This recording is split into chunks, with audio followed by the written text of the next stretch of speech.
को मसूद अजहर जी कहा, video tweet करके बीजेपी का हमला, राहुल के मन में आतंकी के लिए सम्मान। स्मृति ईरानी ने राहुल गांधी पर बोला हमला, कहा राहुल और पाकिस्तान में एक बात समान, दोनों को आतंकियों से प्यार। रणदीप सुरजेवाला ने राहुल गांधी का बचाव किया, कहा मसूद अजहर को लेकर कटाक्ष किया था। गुलाम नबी आजाद ने कहा हमने मसूद को जेल में डाला, बीजेपी ने छुड़ाया, हम पर आरोप लगाने पर बीजेपी को शर्म आनी चाहिए। रमजान में चुनाव पर टीएमसी ने सवाल उठाए, ममता के मंत्री फिरहाद हकीम बोले रमजान में कम वोट पड़ेंगे। मुस्लिम धर्मगुरु खालिद रशीद फिरंगी महली ने भी उठाए सवाल, चुनाव आयोग से तारीख बदलने की मांग। चुनाव की तारीखों पर बीजेपी में भी उठी आवाज, केंद्रीय मंत्री सदानंद गौड़ा ने कहा कर्नाटक में पहले 2 चरण के दौरान पड़ेंगे त्योहार। ओवैसी ने रमजान के दौरान वोटिंग पर सवाल उठाने वालों को जवाब दिया, कहा रमजान में मतदान में कोई दिक्कत नहीं। चुनाव तारीखों पर सवाल उठाने वालों को रविशंकर प्रसाद का जवाब, बोले रमजान रखने वाले सवाल नहीं उठा रहे, कुछ नेता उठा रहे हैं। रमजान के दौरान वोटिंग पर मचे घमासान पर चुनाव आयोग का बयान, कहा त्योहारों का ध्यान रखा, शुक्रवार को मतदान नहीं है। जम्मू कश्मीर में सुरक्षा बलों ने आतंकी संगठनों की कमर तोड़ी, पिछले 21 जिलों में जैश के 6 कमांडर समेत 18 आतंकवादी मारे गए। त्राल एनकाउंटर पर श्रीनगर में सेना, सीआरपीएफ और पुलिस की ज्वाइंट प्रेस कॉन्फ्रेंस, बोले जब तक जैश खत्म नहीं होगा तब तक ऑपरेशन जारी।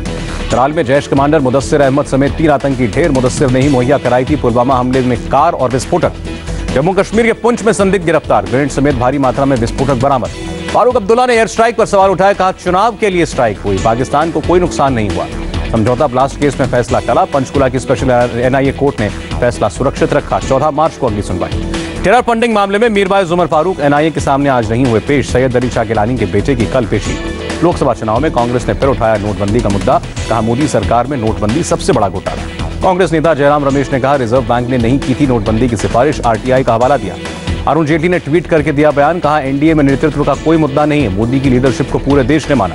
लोकसभा चुनाव पर योगी आदित्यनाथ का बयान, पूरा देश बीजेपी के पक्ष में मतदान करेगा, 2014 से भी ज्यादा बहुमत से जीतेंगे। बीजेपी पर बीएसपी सुप्रीमो मायावती का हमला, पूछा 6 दिन का वादा क्या हुआ। अखिलेश यादव ने भी ट्वीट करके बीजेपी पर हमला बोला, कहा बहुत हुआ भावनाओं से खिलवाड़, अब जनता देगी करारा जवाब। लोकसभा चुनाव की रेस से हटे शरद पवार, चुनाव नहीं लड़ने का खुद ऐलान किया।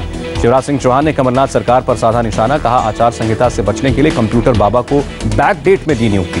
दिल्ली में राहुल गांधी ने पार्टी के बूथ कार्यकर्ताओं को संबोधित किया, कहा कांग्रेस की सरकार आई तो सभी को मिनिमम इनकम की गारंटी।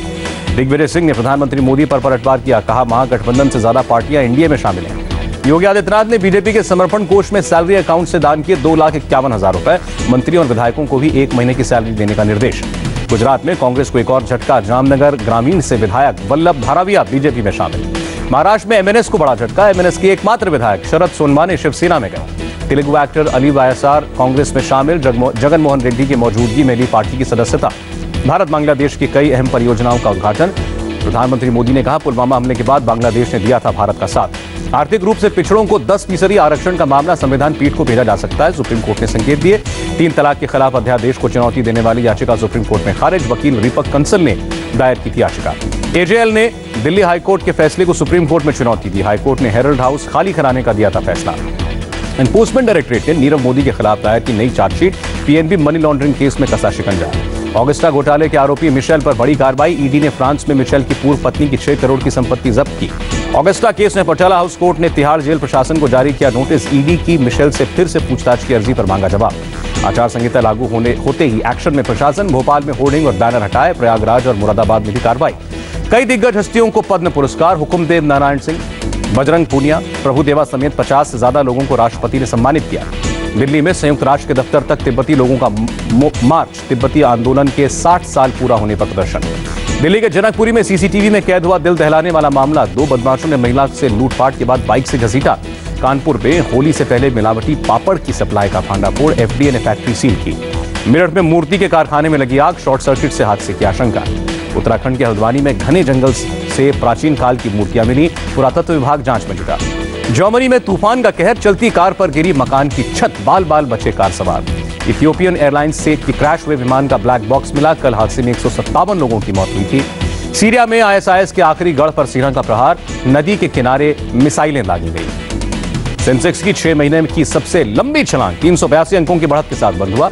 और फिल्म केसरी में अफगान सैनिकों को ललकारते दिखे अक्षय कुमार, इंस्टाग्राम पर नया प्रोमो रिलीज किया।